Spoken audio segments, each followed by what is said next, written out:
জীবন প্রয়োজনের মধ্যে সীমাবদ্ধ রাখো, আশার মধ্যে নয়।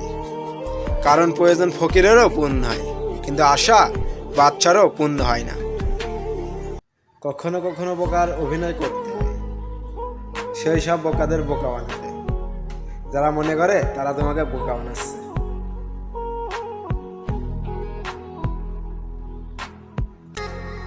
সমস্যা হলো এখন মানুষ ভালো মানুষদের লালন করে না, ব্যবহার করার চেষ্টা করে। জীবনের ছোট খারাপ চিন্তা ঝেড়ে ফেলো, পরচর্চা বাদ দাও, তাদের সঙ্গে ত্যাগ করো যারা পরোয়া করে না। তাদের নিয়ে সময় কাটাও যারা সবসময় পাশে ছিল। তোমার সময় দ্বিতীয়বার নষ্ট করার সুযোগ কাউকে দিও না। তর্কের চেয়ে নীরবতা ভালো, প্রতিশোধের চেয়ে পথ পাল্টানো, আর স্বার্থপর মানুষের সাথে চলাচ্ছে একা থাকতে ভালো। কাউকে কিছু বলার আগে সতর্ক হও, আজ যে বন্ধু কাল সে শত্রুতেও পরিণত হতে পারে।